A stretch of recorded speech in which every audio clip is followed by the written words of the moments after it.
আমি রাজপথের লড়াক সৈনিক, আমি কাউকে ভয় করে কথা বলি নাই, আমি ট্যাঙ্কের সামনে দাঁড়ানো সৈনিক, আমার সামনে বুক পাতা সৈনিক। একবার পাঠিয়ে দেখেন আপনার সন্তান আমি কি করতে পারি ইনশাআল্লাহ। বাংলাদেশের চেহারা পরিবর্তন করে ফেলবে ইনশাআল্লাহ। বিশ্বাস করি যে একবার বরিশাল 5 থেকে নির্বাচিত হই, সংসদে যেতে পারি, বাংলাদেশের জালেমদের চেহারা উন্মোচন করবে ইনশাআল্লাহ। জালেমদের চেহারা উন্মোচন করবো। নির্বাচন নতুন নয়, এর আগেও নির্বাচন হয়েছে, আমরা ভোট দিয়েছি। আগামী 12 তারিখে ইনশাআল্লাহ ভোট দেওয়ার জন্য প্রস্তুতি নিচ্ছি ইনশাআল্লাহ। কিন্তু আমরা কি পেয়েছি কি হারিয়েছি সেই অঙ্ক কষার সময় কিন্তু এখন এসছে।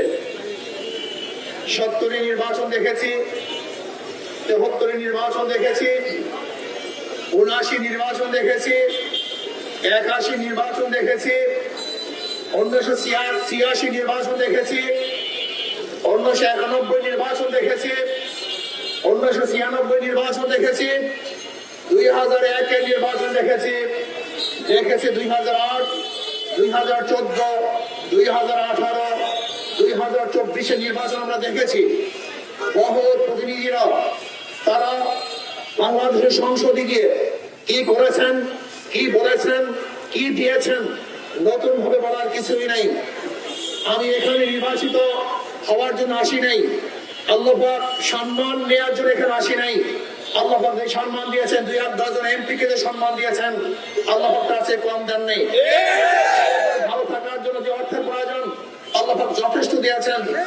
তারপরে আমি কেন নির্বাচনে অংশগ্রহণ করেছি এটা বোঝার বিষয় আছে। কেন এসেছি? আমি এখানে 1000 বছর, এই স্টেজে 1000 বছর বক্তৃতা করলেও সেটা আইন হবে না, কিন্তু সংসদে 5 মিনিট কথা বলে সেটা আইন হবে। আমি এখানে 1000 বছর কথা বললেও গরিব দুঃখী মেহনত মানুষের অধিকার বাস্তবায়ন করা যাবে না, কিন্তু সংসদে 5 মিনিট কথা বললে গরিব দুঃখী মেহনত মানুষের অধিকার বাস্তবায়ন করা যাবে। আমি এই স্টেজে 1000 বছর বক্তৃতা করলেও ধর্ষণ বন্ধ করা যাবে না, কিন্তু 5 মিনিট সংসদে বক্তৃতা করলে ধর্ষণ বন্ধ করা যাবে ইনশাআল্লাহ।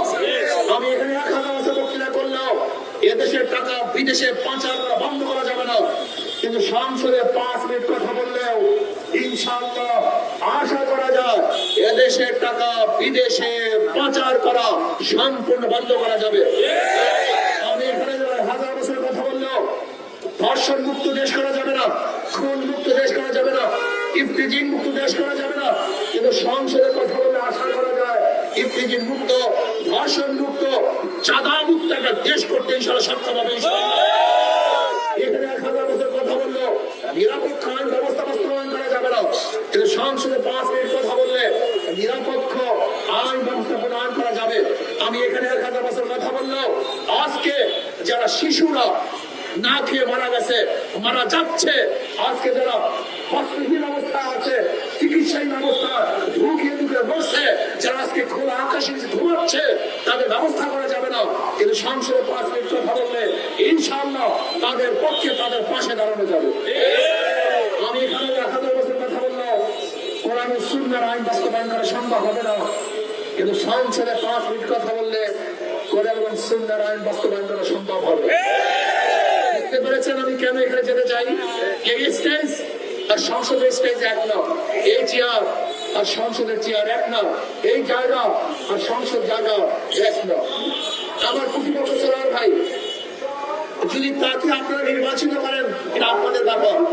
সে এখানে বারবার নির্বাচিত হয়েছেন, আপনারা দেখেছেন তিনি কি করেছেন, কি করেন নাই, নতুন ভাবে অঙ্ক কষার কিছুই নাই। সরোয়ার ভাই যখন জুয়ান ছিলেন, তাকওয়া ছিলেন, তার মধ্যে যখন ফুটফুটে চেহারা ছিল, শক্তির সেই হুঙ্কার তার মধ্যে ছিল, তখন তিনি কি করেছেন আমরা সবাই দেখেছি। এখন যদি সরোয়ার ভাই সেই জুয়ানি বয়সও নাই, তুমি জুয়ান বয়সে কি করেছেন সব দেখেছি। এখন এই বয়সে কি করবেন নতুন ভাবে আর বলার কিছু নাই, কিন্তু আমাকে দেখেন নাই, আমাকে এখনো দেখেন নাই, এই সন্তানকে এখনো দেখেন নাই। আমরা সংসদে পাঠিয়েছি তাদেরকে বোবা, শুধু হা এবং না করতে হাত তুলে, হা বিজয় হয়েছে, হা জয়যুক্ত হয়েছে, না না না জয়যুক্ত হয়েছে। এই হাত তোলা পাঠিয়ে আমি নই, হাত তোলা পাঠিয়ে ইনশাআল্লাহ সংসদে যেতে পারি। বাংলাদেশের জালেমদের চেহারা উন্মোচন করবে ইনশাআল্লাহ। জালেমদের চেহারা উন্মোচন করবো। আমি রাজপথের লড়াক সৈনিক, আমি কাউকে ভয় করে কথা বলি নাই। আমি ট্যাঙ্কের সামনে দাঁড়ানো সৈনিক, আমার সামনে বুক পাতা সৈনিক। একবার পাঠিয়ে দেখেন আপনার সন্তান আমি কি করতে পারি ইনশাআল্লাহ। বাংলাদেশের চেহারা পরিবর্তন করবে ইনশাআল্লাহ। বিশ্বাস করি যে একবার বরিশাল 5 থেকে নির্বাচিত হই, আমি এদেশের আলেম ওলামা শিক্ষিত ভাগ্য বিশিষ্ট লোকদেরকে নিয়ে এমন একটা পরামর্শ শালা করব, যে পরামর্শের ভিত্তিতে কিভাবে দেশ উন্নয়ন করা যায় ইনশাআল্লাহ আমি সেই উন্নয়নের ব্যবস্থা করব। আসুন ইনশাআল্লাহ সব মার্কা দেখা শেষ, হাত পাখার কথা বলে না কেন?